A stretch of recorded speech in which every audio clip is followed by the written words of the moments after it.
everyone. Welcome and thank you for joining us for another terrific episode of Logistics with Purpose. Today, I am joined by my pal, coworker, and one of my favorite co-hosts here, Maureen. Maureen, how are you doing today? Good, Kristi. How are you doing? I am good. Excited about this interview.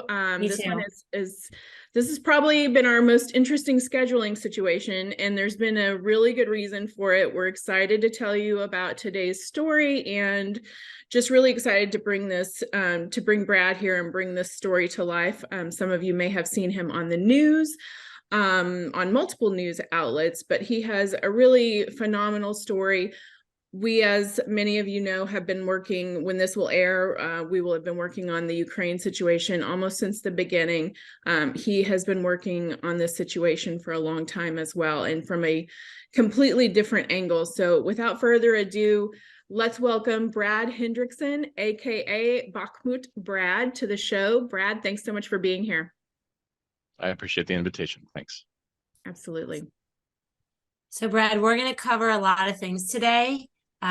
But first, before we get into kind of what you're doing now and what your day-to-day is and why we're here, can you tell us just a little bit about yourself and where you grew up and a little bit about your childhood that'll help us set the stage for, leading up to today? Sure. I grew up mostly in the upper Midwest of the U.S., right? So born in Iowa, lived in Illinois, Wisconsin, Minnesota, North Dakota, that kind of area for the most part as a kid. Did your kind of standard small town mix of some sports and some music, and read a bunch and watched Doctor Who reruns on PBS and whatever else you might do. But yeah, I'm trying to think of what else to throw in, that's directly relevant, but that's at least kind of the childhood area and upbringing. Yeah, for sure. Well, growing up in the Midwest, even no one gets to Bakhmut by accident. You come from a completely different side of the world, which we're going to explore a little bit more as well. But looking back, is there something from those early years, a philosophy, an idea, a story that shaped who you are and what you're doing right now?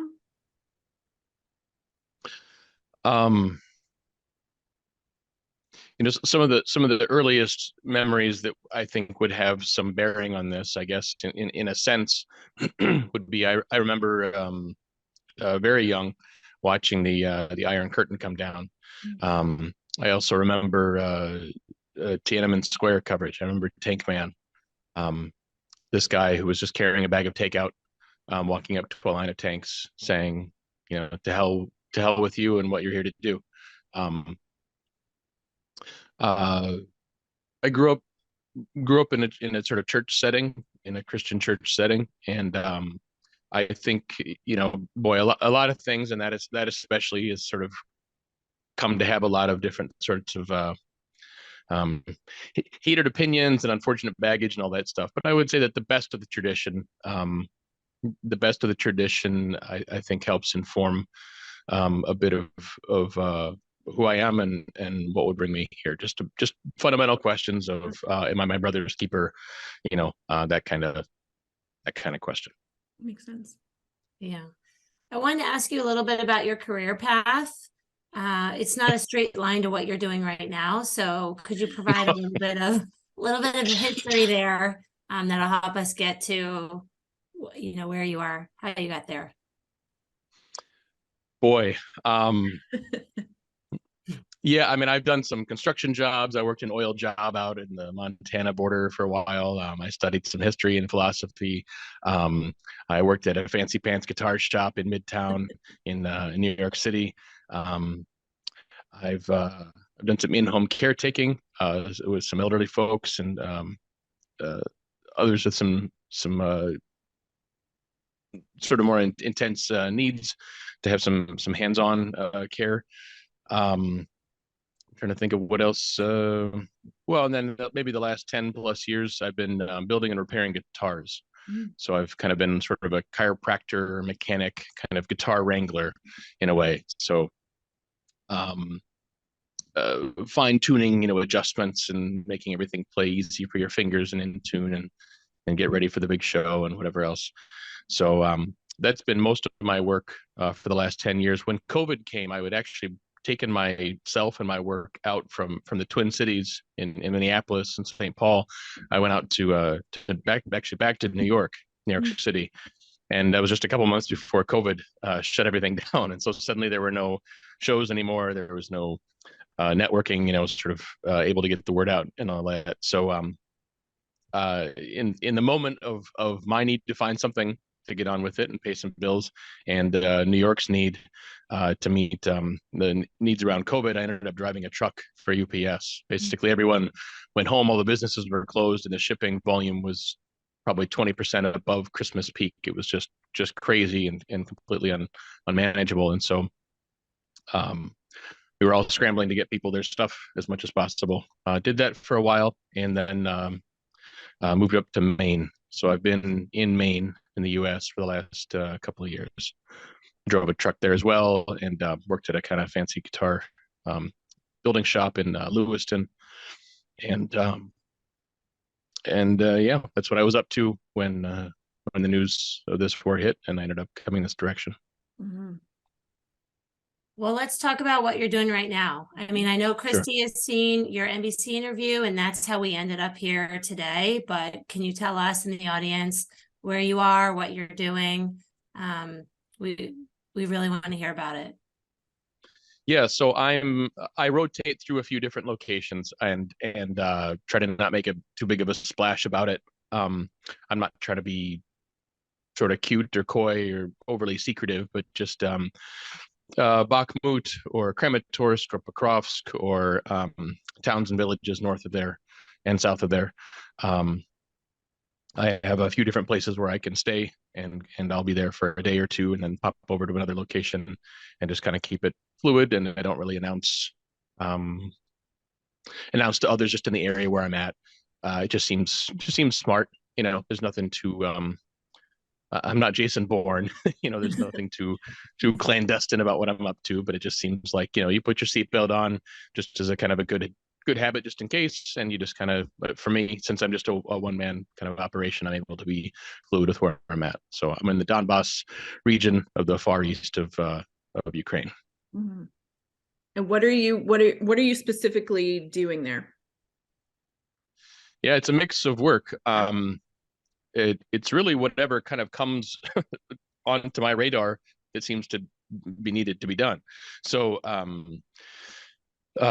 early on in the spring, March and April, it was primarily evacuations and aid delivery.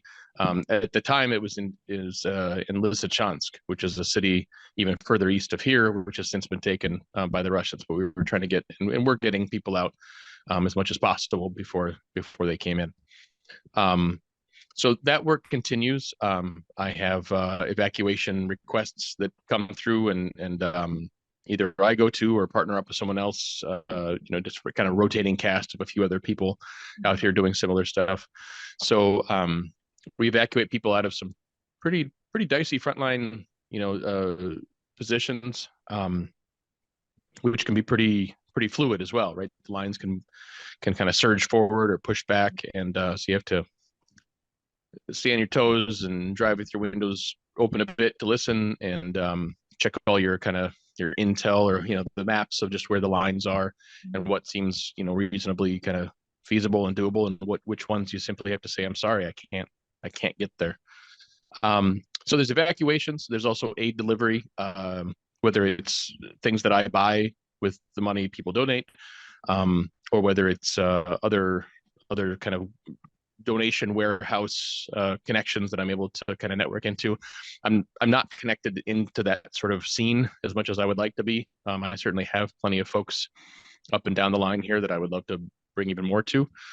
So I'm all ears for how to kind of plug into that better.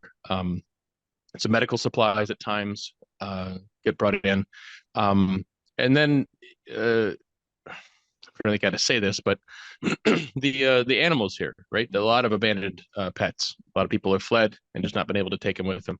And so what few people do remain have a pretty tremendous burden trying to come up with enough food trying to do what they can. There are kind of makeshift shelters put up here and there. There was one in Kramatorsk that I went to today.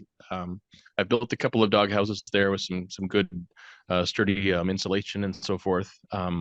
Today I was adding kind of flaps to the front door of each one of them. There may be 50 of them there. The whole thing had been hit by a rocket. A Russian missile came in and destroyed a lot of the fencing and a lot of the physical structures, and injured some dogs and so forth. So there's a real need there, and that's part of what I do on the kind of rotation of what I do here is help out with animals here and there, evacuation work and aid delivery. Mm-hmm. I've read some articles, I've seen some videos of what's going on there with what you've seen, being broadcast worldwide. Does it match up with what you feel like you're living day to day? I'll be honest, I don't really follow a lot of coverage, Yeah. So I don't have a good sense of what that looks like. My sense is that, understandably so, but the coverage emphasizes the pain, the loss, the death, etc. I don't know how much of the coverage emphasizes the good and important and somewhat sort of tedious and not particularly kind of Hollywood work that lots and lots and lots of people are doing. So it is certainly in the hottest of spots, in Bakhmut in particular, and other places like that don't happen to be as well known by name. It is certainly very grim and very violent and very very sad and very serious. There is, in addition to that, all of the other kinds of work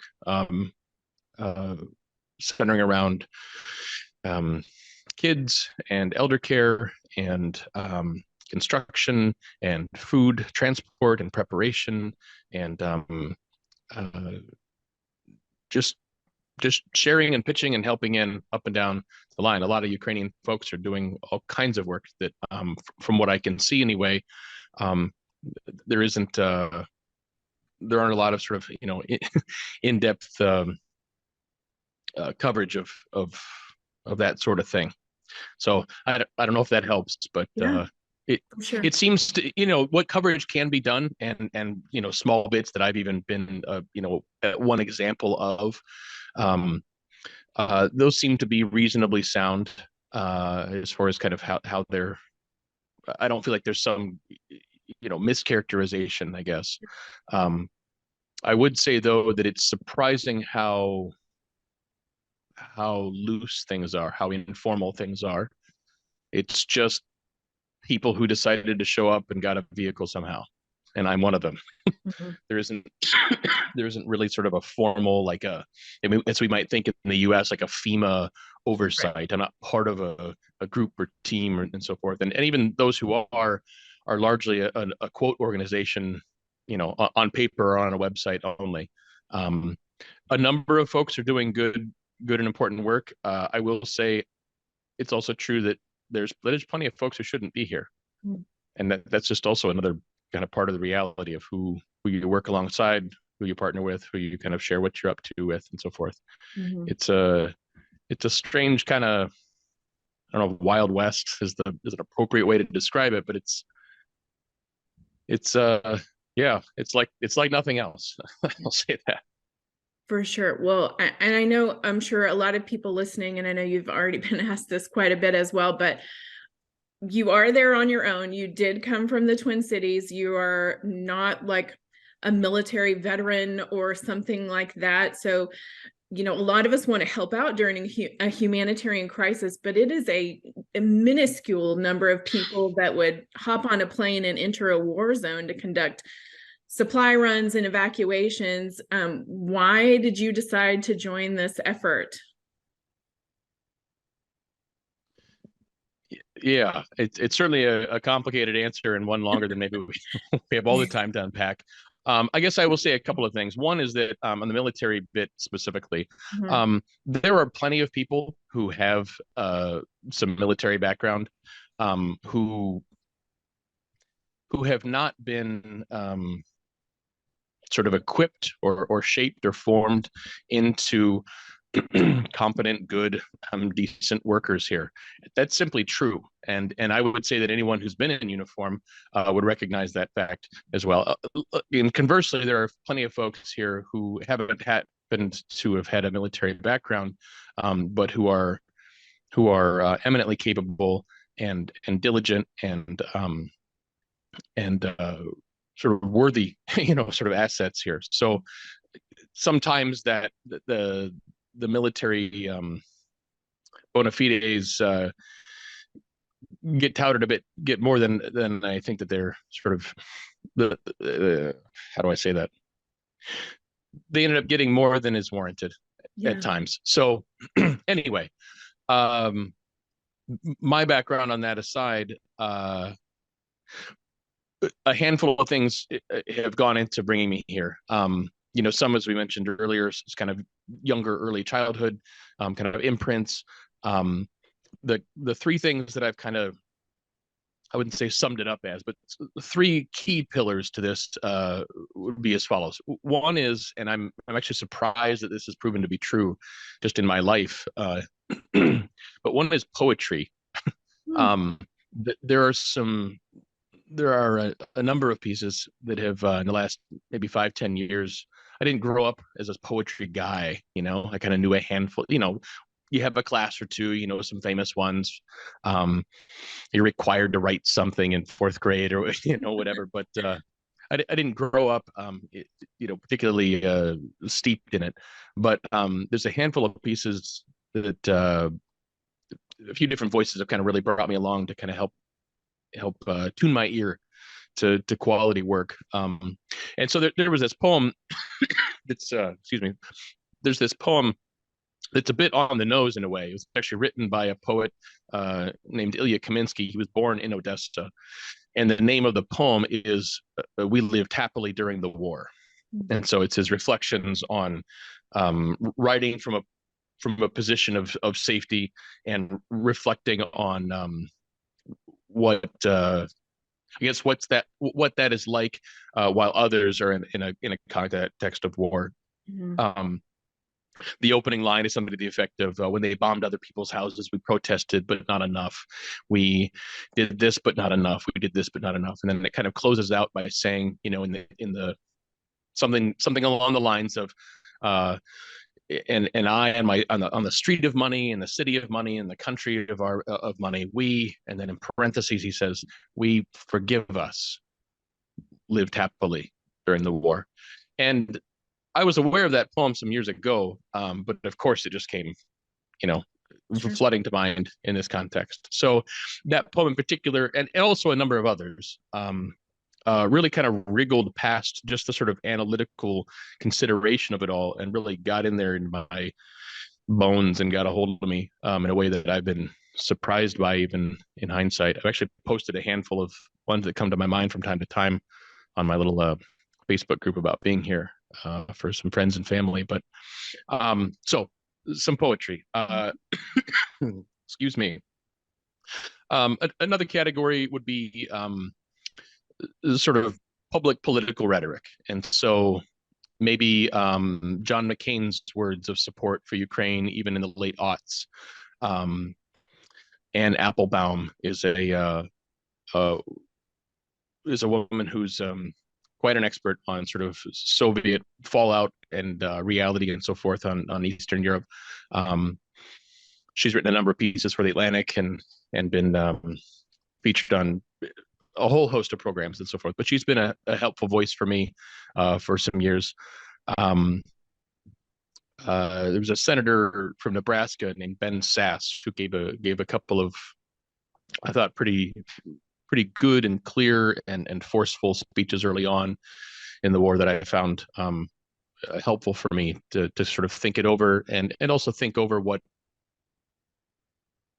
sort of purchase all of that might have on me personally. and then the third thing is, as I said kind of earlier, I recognize that there's so much kind of tension at times and kind of culture war, battleground, et cetera, et cetera. But I come from a Christian background, and I think that the very best of that tradition, the wisest of voices, the most faithful of voices, have had a lot of good things to say to me about considering sort of just basic kind of hierarchy of priorities and what we're here on the planet to do, and who we might do that for, et cetera. So those three things combined with everything else of the last 40 some years. So it's that's a bit of the backstory, at least, about what brought me out here. So Brad, what do your family and friends think of all this? Like, were they part of the process as you considered this, or did you announce it after the fact and or like, I need to ride to the airport, and then you like, can you talk us through, how that communication went and what their thoughts were and are still, because you've been there, how many months have you been there now? 10, maybe. 9 or 10. Yeah, I could feel it sort of creeping on, in late February, early March. I would kind of mention that in passing to a few folks that I was thinking about it, or at least moved by this situation, et cetera. I don't remember the precise timeline. I will say that it surprised not only other people, it surprised myself. I had actually bought a little school bus. I want to say the first week of March, and I think that I picked it up in another state and I drove it to Maine. I want to say that it was like a Friday night, and I put a picture of it at nighttime, parked in this driveway of this place that I was at in Maine, and posted something like, "Oh, did a thing." And I was thinking to myself, yeah, so over the course of March and April, I'll spend, a few of these bucks I've kind of saved up from UPS, and I'll turn this into a way to live kind of out of the rent scheme, maybe go to a CNA program or something else in the Maine area. I'm not really sure. Boy, it's crazy how fluid all this is, but this is the next project I think I'll do, after looking at how much we keep spending on rent every month, and I wasn't still not in any kind of position to buy, and so it seemed like something that I had in me and could figure out how to do. And that was a Friday evening. I came home with it. Excuse me. And by Saturday or Sunday of a day or two later, it sort of clicked in a surprising way, and I have to go. The same reaction that we all have when we see this coverage of such just horrific and outrageous things, the indiscriminate pain on civilians, maternity wards being bombed right early on, and just all kinds of really just unthinkable things. And it's one thing to change your profile picture to have a flag of a country next to it, and honestly, I think shows of solidarity really do matter. And I'm not trying to poke at anyone, including my own self, who does that in other circumstances, but that normal amount of sort of the extension of our hearts toward others, that we really don't have the things that are sort of lined up in our lives to be able to go and be there, put it excuse me, it was sort of this just smack, I guess, where it was sort of this somebody should do something, these people need help, right? And it turns out like, I gotta go, I have to go. Look, I still don't know what I'm doing, like, in a way, right? Like I didn't even know what I would be doing here. I brought sets of scrubs. I brought all kinds of different options. Did you sell the bus, or do you still have the bus? No, it's sitting in a friend's driveway in Maine. Wow. Still with all the seats in it, still not in any way worked on. I have no idea what the next chapter is for that when I get back. But yeah, so it kind of came out of the blue in a way. The weight of the gravity and the grief and the just the totality of it all came to a point where I was like, well, I guess I have to go figure something out and sort it out as I go. You know, it's sort of leaping out of the plane and then learning how to sew and make and pull a parachute on while you're plummeting toward the ground, you know. So reached out to some friends and had an introduction from a Canadian friend who knew a guy who had been born in Ukraine but was now in Canada and had some business connections there. And he reached out to some folks that he knew. So I had a place to stay for the first couple of months, kind of get my bearings and introductions and so forth. And I've progressively moved further and further east. And now I'm out here, and then there's kind of a decent rhythm, you know, to the work in front of me. Mm-hmm. Well, let's talk about some of the hopeful stuff that is going on there. I'd like to hear it kind of on two different fronts. One about you mentioned some of the coverage isn't highlighting what other people are doing enough. So the good things that other people that you're seeing on a daily basis that Ukrainians and other people are carrying out as well. So give us a couple examples of that. And then tell us also just a couple stories from your own perspective, people that you've helped, worked alongside, some good things that have happened along the way on this really difficult path.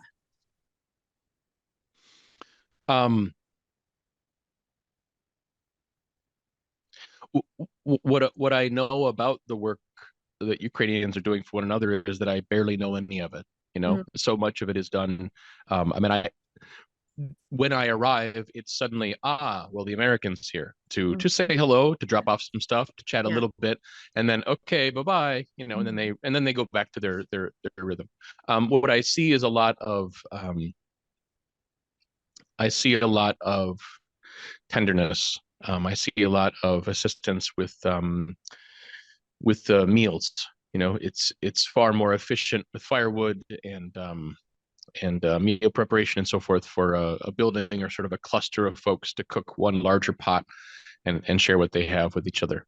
I see plenty of folks with difficulty moving up and down stairs and so forth being helped as just a routine matter, no matter whether someone's personally directly kind of related to them or connected or whether it's just someone else on a bus or a train or something like that. So I see there are a few different places where there's a handful of guys who have some kind of carpentry or construction background who kind of swoop into a place that's even just very recently been damaged, and they swoop in and do all they can to try to seal something up, you know, keep a bit of the cold out, put a bit of shelter back, you know, to their friends and neighbors and just sort of countrymen. But I know that there's so much work that I just, understandably so, you know, wouldn't be kind of invited to and be there alongside.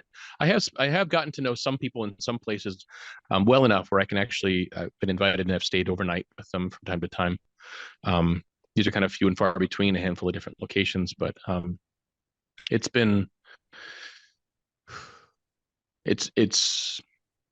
beautiful, it's intense, it's a lot of weight to just kind of bear witness to that. Sure. And what about some of your own stories? Most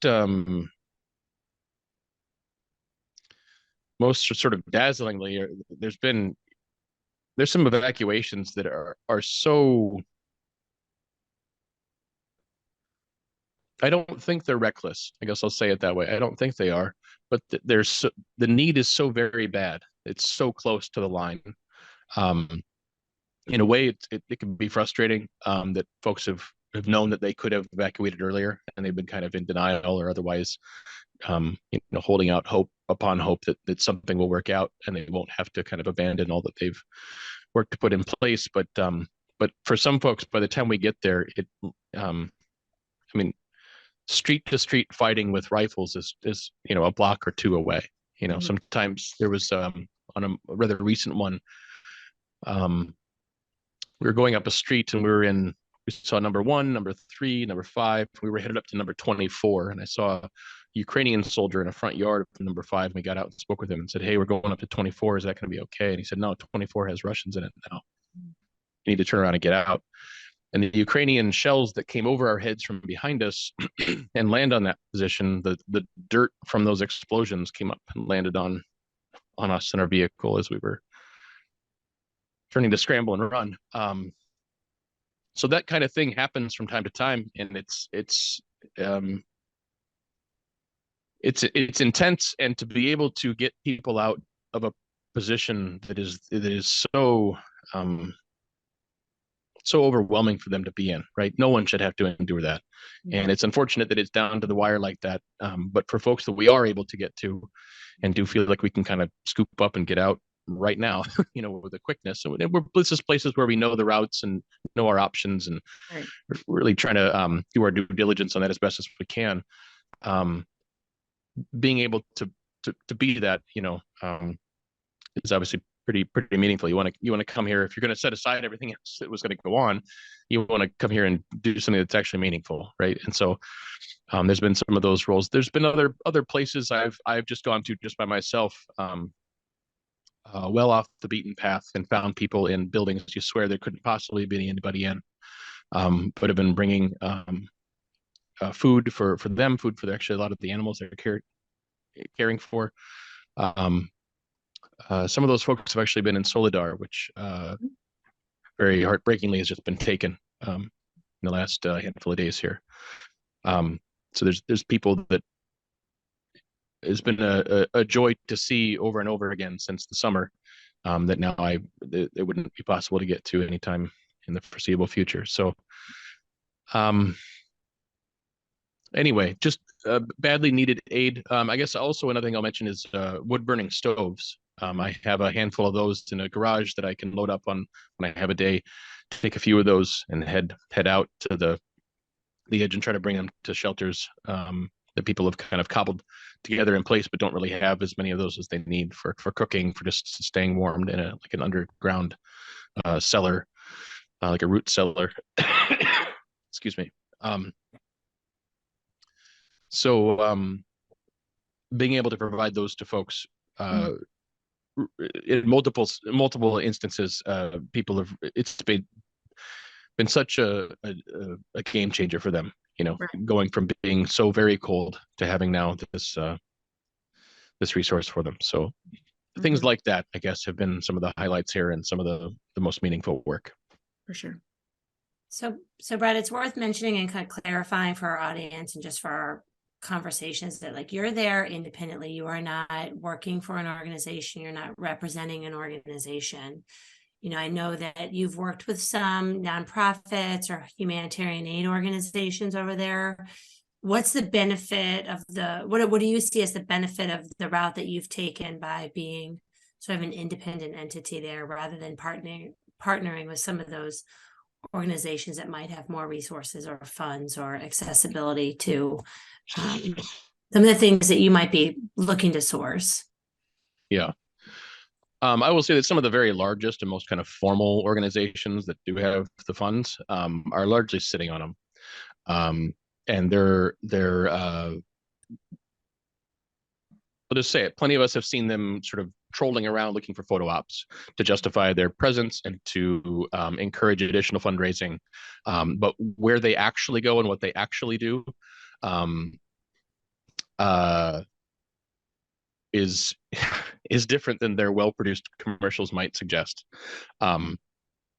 It's strange to see a lot of things, and I mean, it's just true. Seeing how the sausage is made really is different than the kind of tidy narrative that I frankly would have assumed.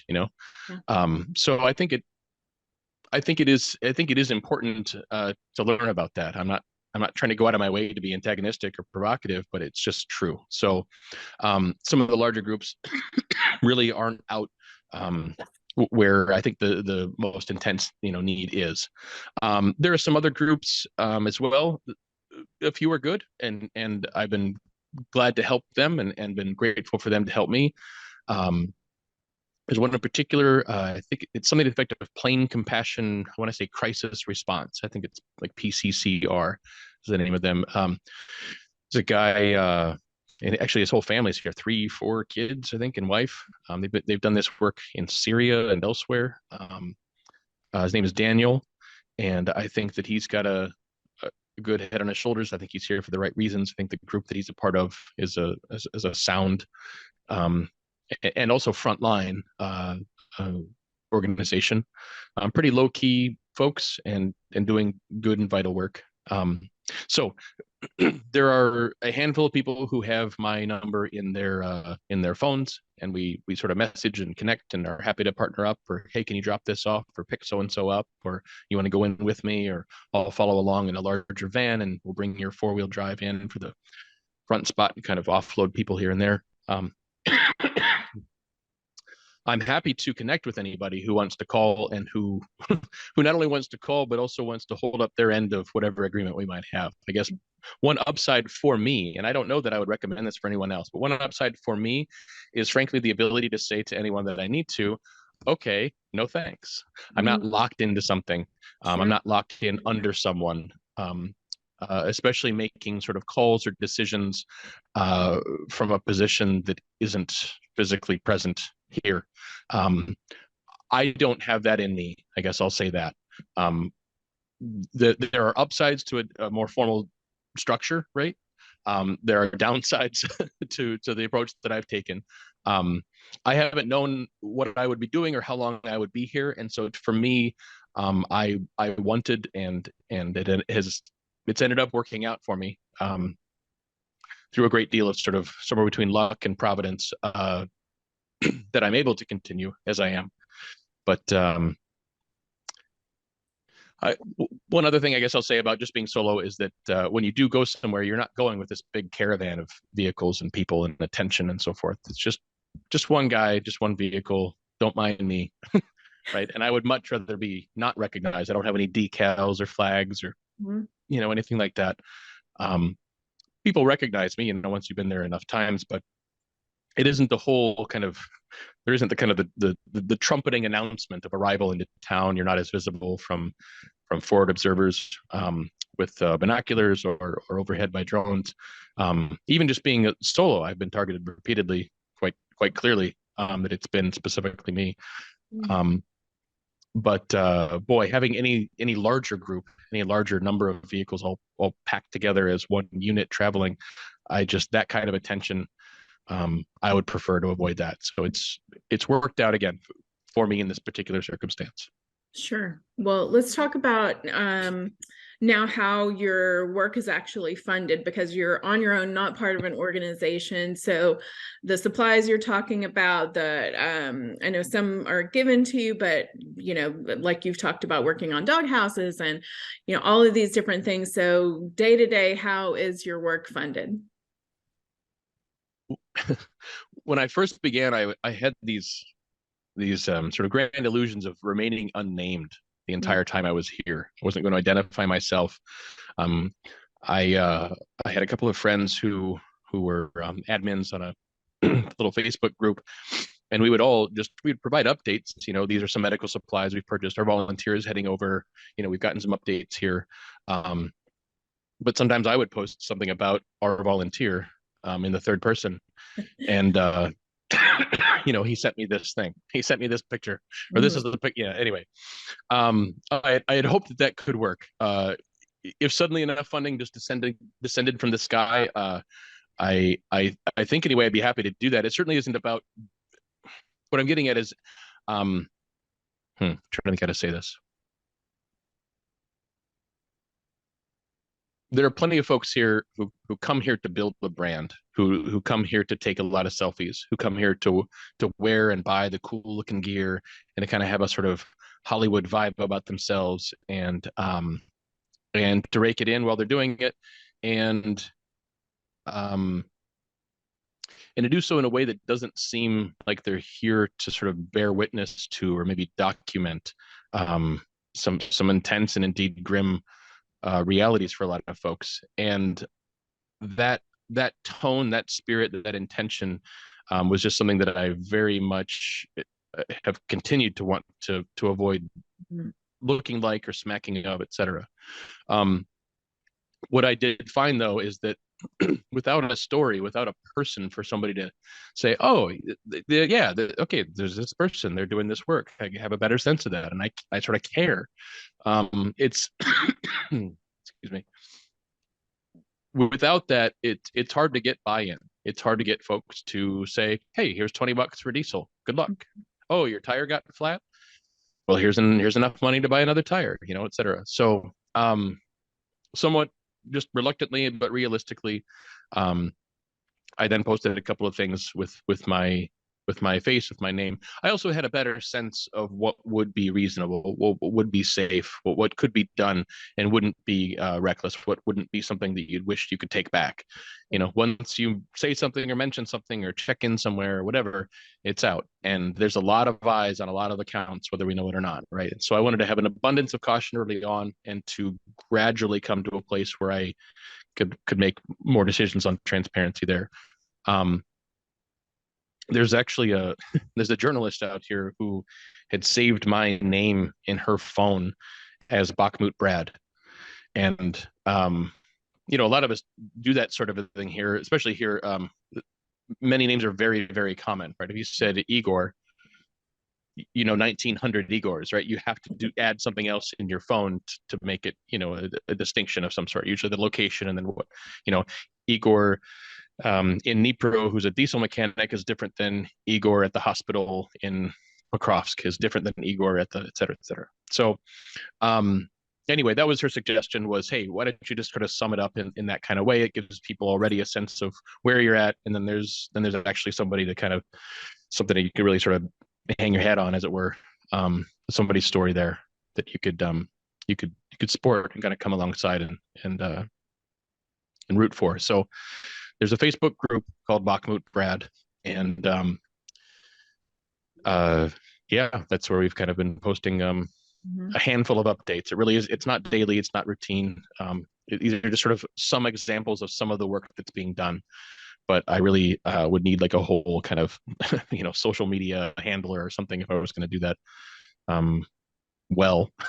And I wouldn't say that I am, but from time to time I try to post some updates of some of the things that we're up to out here. Yeah. So people have just been sending you whatever they have cash available for you to just head to the store and buy whatever need you see in front of you, right? Yeah. There was a kind of 15 minutes of fame splash. There was that really did help, so some coverage got out and the word got out a little bit more. There was a guy in the far east edge, right on the front line in Bakhmut. This elderly couple and an artillery shell came into their home and wounded him quite badly, and he was bleeding. And there was just no one else who knew the area, no one else who was available, who wasn't busy with other work. Driving at night with headlights that close to it's just nothing you ever would want to do. I don't want to do it at all, but I just I ended excuse me. But I ended up going and ended up finding him. I knew the location, I knew the avenues to take. I could turn my headlights on just for a split second to see far enough, 50, 100 feet to go, and then I would go black again, drive out, turn them on just for a split second, turn it off. I got where I needed to go, got him, brought him to the vehicle, and got him to emergency hospital initially, and then onto a second hospital as well for additional x-rays and other care there. And we've actually stayed in touch since then. So since that happened, and it also happened to be the evening of Thanksgiving here, that story got picked up, and so more folks than I would have thought, I've now kind of seen the group and pitched in their $20-$30 towards some diesel and some spare parts, and it adds up and it helps. And now I have a little bit of breathing room where I'm not just wringing my hands flat broke, and I'm grateful. But yeah, there's just a PayPal thing, and now other people have asked, well, what about Zelle? What about Venmo? What about whatever else? So I've tried to kind of one by one set those up just to make them available when people have requested. But so those are there. They're in place. There's a link tree that my friend from the Twin Cities named Priscilla. She and her husband David, they've been real supportive friends over the years, and they put that together and have been helping out. So that's how people could see and how people could pitch in, and that's all I've been going off of. How do you think that you've changed personally through this experience? Just a little question. It might be like just a loaded question, but I mean, because like secondary to that is, you know, there's a physical toll, there's a mental toll, there's an emotional toll to what you're doing. And you can try and prepare for that but you don't know what you're gonna get when you get on the plane and go over there, and you've been there 10 months, you know, so yeah. I chuckle because I'm painfully aware of my own shortcomings, just to say it.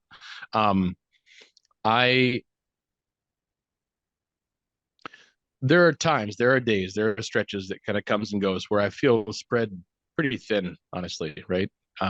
The sort of emotional reserves for the normal rhythm of delays or imperfections or just run around stories you get from folks here and there. They add up. They're cumulative, and it's wearying. It really is. And so part of what I am seeing is that there is excuse me. Part of what I am seeing is that the normal baseline is kind of getting a little eroded out of there, and I'm feeling pretty. There's a lot still before me, and there's a lot before everyone out here every day. And I feel like I need to keep showing up to it, but I also do recognize, you know, how many times do we hear about in an airplane, right? When the oxygen masks come down, you need to put yours on first so that you're in a position to be able to help others. So I recognize that one of the ways that I've changed is that it is wearying and wearing in certain ways. I will say, though, it's also been quite expanding in a sense of the compassion that's needed for folks. That there are plenty of circumstances that might prior to being here that might have just kind of seemed more easily dismissed or resented or whatever else, that when you find yourself here over time, at least for me, I find myself then better able to understand why it is that they're coming from where they're coming from. And it's not a good place. It's not a healthy place necessarily, right? I'm not sort of supporting all things that come to pass, but it is certainly it's certainly expanding in its own way. Just the human condition broadly, and certainly circumstances here rather specifically. I've had a better sense of after having so many things, so many commitments or assurances, whatever, fall through. There really is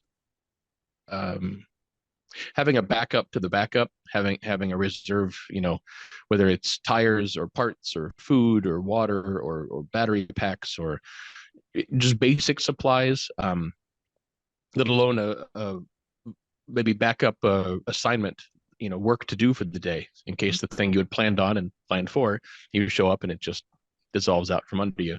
Having something else then to fall back to, another place to stay if you'd lined something up very clearly, and then there it is, and it's cold and it's late and it's time to, you know, kind of close up for the day. Having backups in that way, in place, multiple sort of redundant backups, the importance of that and the practice of having those in place is certainly something that's changed quite a bit from where I kind of came. I mean, it's realized it's only 10 months, but it's been a pretty long, a lifetime of months for sure. And I certainly came in with much more of a kind of happy-go-lucky, like, well, we agreed to this, we planned for this. You said you'd be, you know, that's the time. You said 10 o'clock, so it's it's 10, so we're gonna do the thing, right? Oh, well, no, I changed my mind. I didn't know. On and on and on. Just everybody's got something. um, some of them are, are the normal spectrum of understandable, you know, circumstances that might come up, but it's also a different kind of pattern here than you'd ever see in a setting in the States. So Sure. anyway, that's Yeah. another, I guess, thing that's changed. From the I guess emotional preparation side, what you said, you came in kind of happy-go-lucky, every day is a challenge, from commitments to supplies to tires blowing out to the whole thing. But I guess just from an emotional preparation standpoint, are there one or two things that you wish you had known or thought about before jumping on that plane and crossing the border? Yeah. Oh, there yeah. there Boy. are 100. Can I ask you to choose a couple? Yeah. Yeah. Boy, I don't know how to distill it down honestly into a sort of a podcast conversation, but I am thinking about, boy, if I could sit him on the plane next to myself and say, hey, I've been there for the last, you're going to want to know some stuff.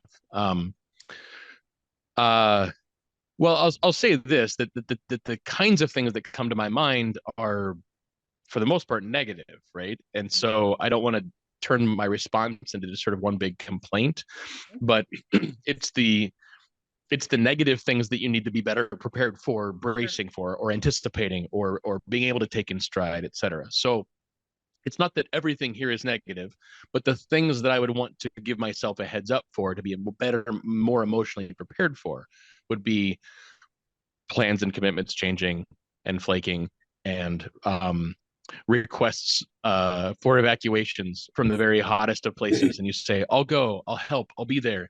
And you show up and they either are gone from somebody else because they've requested the same request for 10 different people to come get them, or they change their mind and they say, no, I have to stay. I can't. I'm sorry.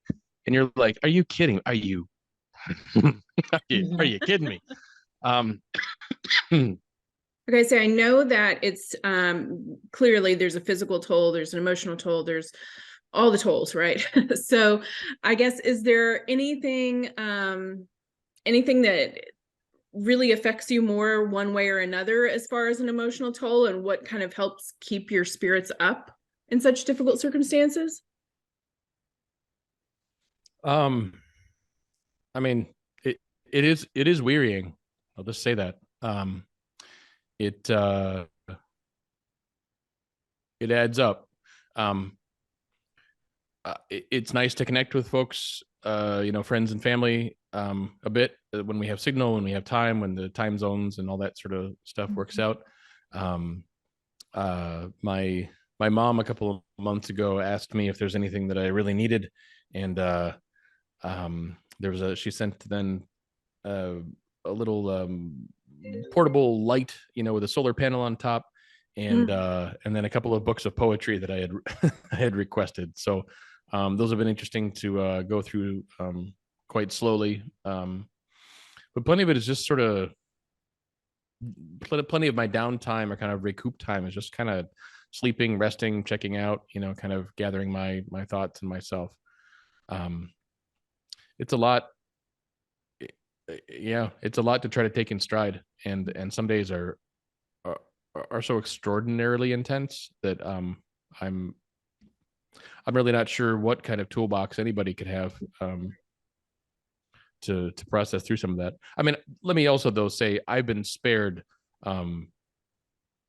so much of the most sort of intense or painful or grisly or whatever. I mean, I'm not trying to make myself out to be, something that's sort of over the top, but I will say that having, being targeted repeatedly, having, multiple shells blow up close enough to leave your ears ringing, and dirt thrown up on yourself and your vehicle is enough to get your attention.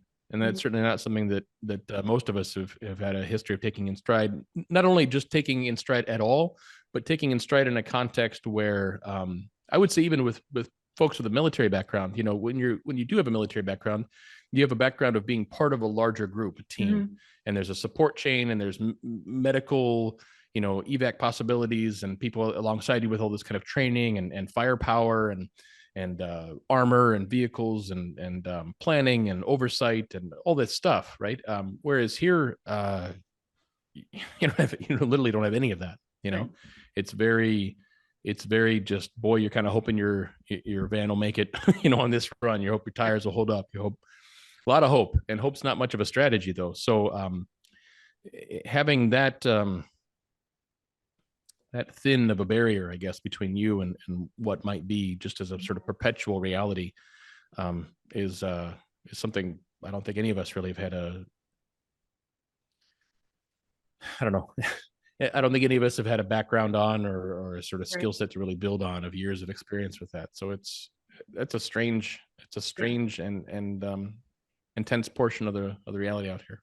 Yeah. Well, and it sounds like too, from just our conversations over the past couple of weeks though, that and I think you've already mentioned it here, but just talking about showing up to animal shelters and playing with the pets and things like that, that's been kind of a boost to your just emotional load as well.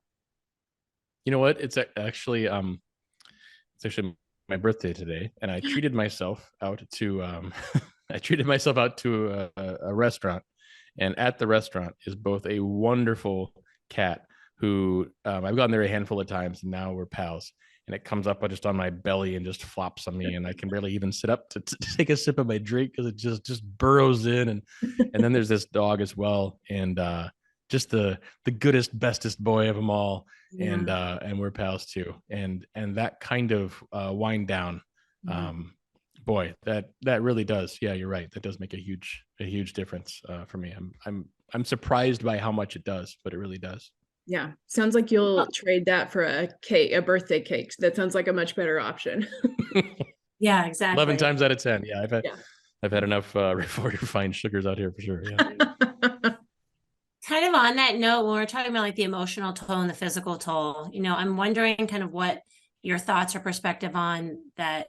You show up in a country and you're 100% dedicated to helping others and trying to make a difference. But I'm guessing there's probably a little bit of a language barrier. But that also means that it's harder to make some of those human connections at the same time as you're also trying to affect change and communicate. Can you talk a little bit about that? I mean, other than it seems like you've made some four-legged friends there. How does the other element of that play into your day-to-day? Yeah. The language barrier is just nuts. I can't even believe it. If I had any kind of planning, sort of, if I knew this was coming up in advance of coming here, I would have definitely spent more time trying to bone up on kind of Duolingo or something like that. I've had some time here. Strangely though, you know what? In a way, I think showing kindness and access and the connection with people's animals helps telegraph to the folks there where you're coming from, right? And so even that in and of itself, without really any words at all, can help impart a sense of confidence, right? And just kind of your the spirit of what you're there to kind of do and be. Also, admittedly, most of the folks that I connect with, it's pretty brief. We're kind of there in passing, there to either deliver some stuff and say hi, ask if there's more things I can think about bringing or possibly affording. Ask them if they have any other specific kind of struggles or injuries, or if they know of anybody else that we should go check on. Evacuations are pretty straightforward. Get in, get out, let's get going. These are your bags, go. So there isn't a lot of room for conversation or a lot of need, for in-depth conversations. There's not a lot of opportunity for it. And they've got a lot on their plates as well. I'm not trying to show up and obligate them to something, beyond what we're there to sort of connect over. But a handful of people, some families here, a couple there, some soldiers here and there, either they know, excuse me, either they do know bits and pieces of English enough to work, or I have languages downloaded to my phone on Google Translate. And so even if we don't have any internet connection, we can still type in and it'll translate it over. If you keep your sentences pretty short, simple, Google can do a sufficient job, for getting across what you're getting at. And it's been strange how to find how universal some aspects of humor are, right? How hilarious. So people, like, we have no history, no background, don't even speak the same language, and yet even through Translate, it can still make some pretty hilarious sort of gallows humor, in the face of some pretty grim circumstances. So yeah, Google Translate and fragments of English and other sort of nonverbal gestures, if you are indicating food, right, or injury or other things you can sort of convey, with sort of hand gestures in a way.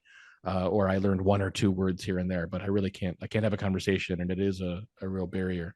And yet it does simplify things in a way that you can kind of cut to the chase of what you're there to chat over, what you're there to learn about, what you're there to kind of wish each other well, and hope that it works out to see each other again. And with that, we're sort of on our way to the next folks, and let them get back to their, their responsibilities in front of them as well. Yeah. Well, you've mentioned, diesel and food and medicine and pet food and just some of those things that you're providing on a daily basis, or as needs come up, or as donations come in.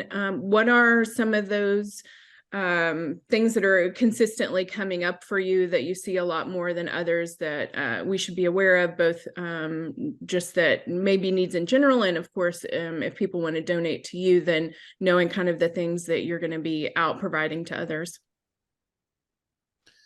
Yeah, my vehicles are far and away the number one thing, and what I mean by that is the number one asset, the number one game changer, the number one lifesaver, the number one must have. And so I just picked up my van, which is pretty banged up in the front end. Picked up my van from a mechanic just a few days ago.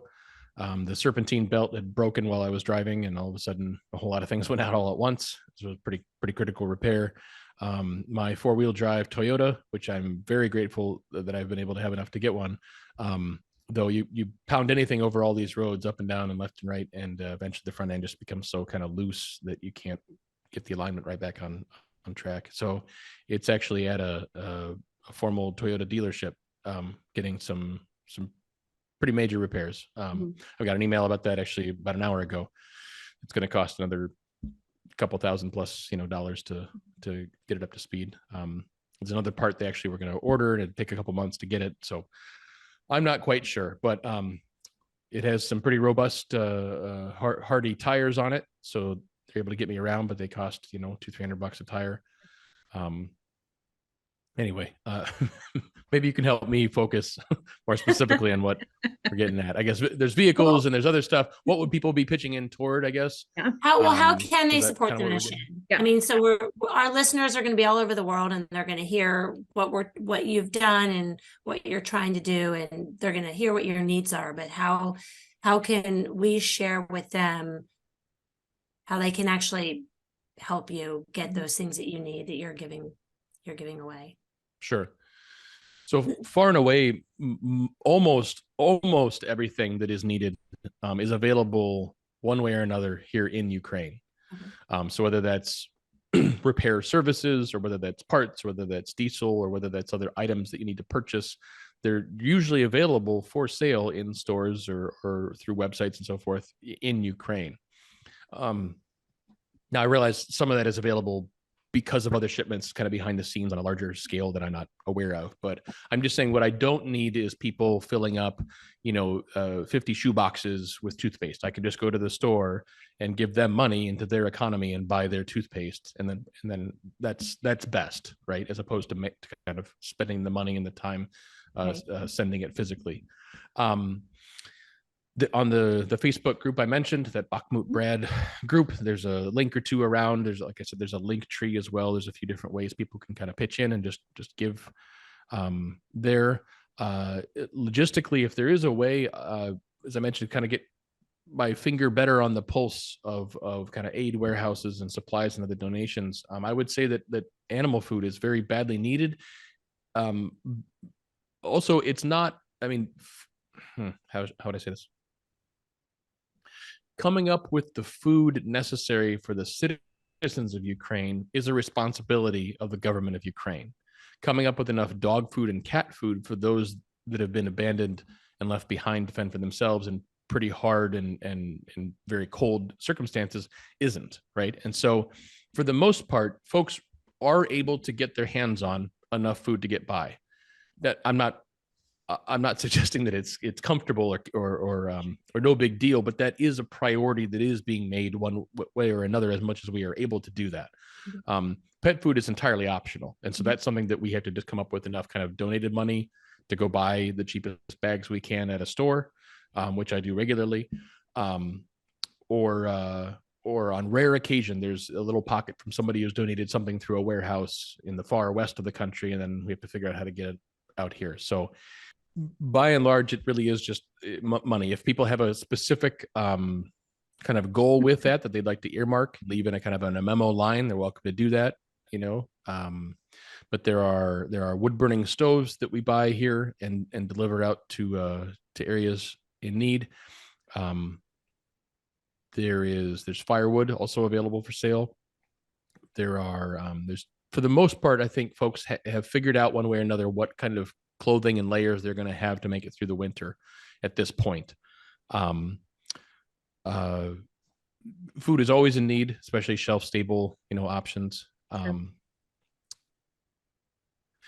Over the Christmas season, actually, there was a Swiss volunteer, and he and I ended up delivering 75 bags of fresh fruit and some other sweets and things that were such a scarcity out here. And that was terrific to be able to scrounge up and organize and get it wholesale, and then go bring and deliver something simple as oranges and bananas and kiwi and apples and so forth. But there's a lot of dry goods that come out, understandably so. But so that was nice. I'm trying to think of other specific options. It's really kind of the same handful of needs over and over and over and over again, right? A lot of repairs, plenty of fuel, and from there, kind of a rotation of needs to be able to give to people. When there's even more available, some people want to make larger kind of larger scale purchases, maybe generators, or their communication, some Starlink connections or whatever else they might want to provide. The sky's the limit, and I'm grateful for whatever help can happen. I guess I'll say it that way. Yes. And you can find links on the Facebook group of how you can pitch in. For sure. Yeah, we will include those links as well in our show notes. And then for anybody that's listening, you can also go to Facebook and just search Bakhmut Brad, and the group will show up. And then the link tree is in there, or you can just Google Linktree Bakhmut Brad, and it will show up as well. And thank you again. Happy birthday, first of all. Thank you so much. Thank you for joining us on your birthday, Brad. Now, we're really honored to have you here, and just appreciate everything you're doing. Grateful to tell this story, and just hoping our listeners will show up and support as well. And we'll keep an eye on you. And it's been a very important cause for our team and company as well. So we're grateful for everything you're doing, and glad you're here with us. And you are definitely logistics with purpose in action. So thank you so much for your time and for being here. And thanks to everybody who's listening in. And we will catch you for another great episode next time. Have a great day.